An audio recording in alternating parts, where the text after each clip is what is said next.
कर्पूरगौरं करुणावतारं संसारसारं भुजगेन्द्रहारं सदा वसन्तं हृदयारविन्दे भवं भवानी सहितं नमामि।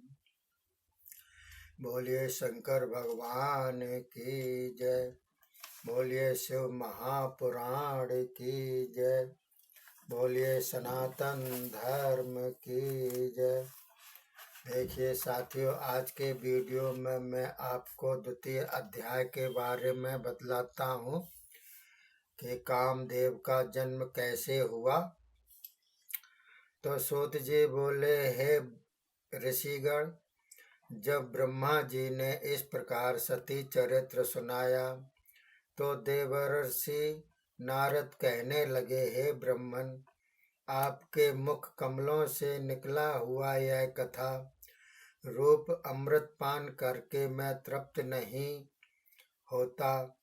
अब इसी सती जी के चरित्र को आगे भी सुनाइए, जिसमें सती जी की कीर्ति वर्णित है एवं सदाशिव का परम प्रेमदायक चरित्र है।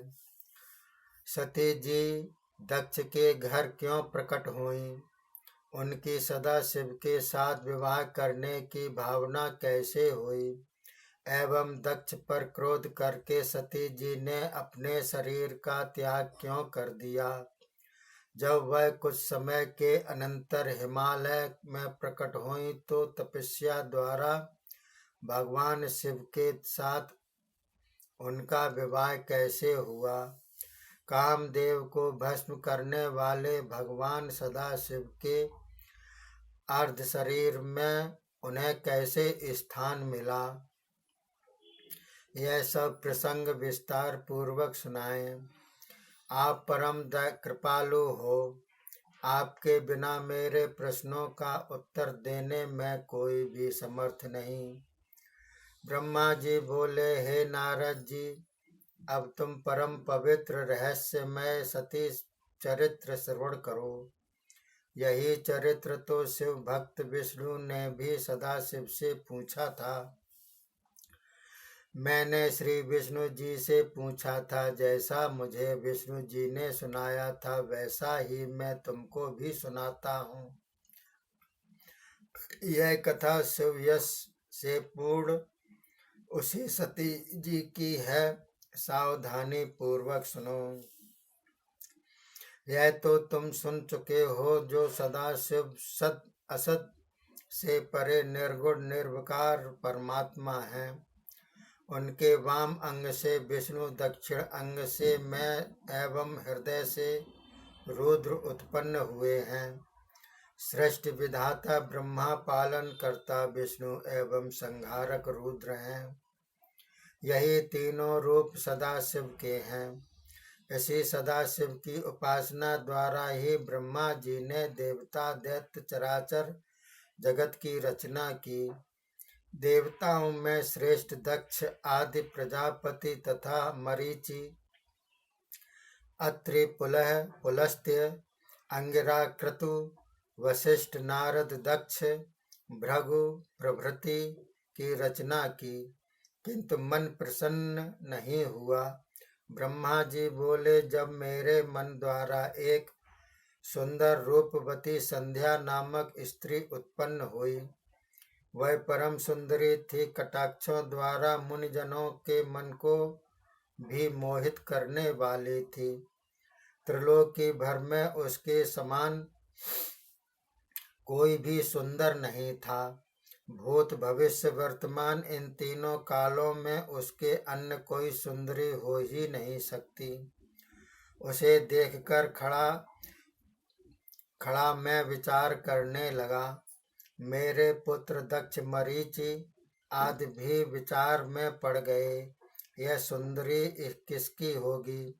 ब्रह्मा जी बोले, ऐसा विचार करते हुए मेरे मन में एक बहुत सुंदर पुरुष भी उत्पन्न हुआ, जिसकी कांति तपे सोने के समान थी। विशाल वक्षस्थल था, सुंदर मोहिनी नासिका मनोहर घोंटू, कटि एवं जंघाएं सुंदर भ्रुकुटियां जो अत्यंत चंचल थीं।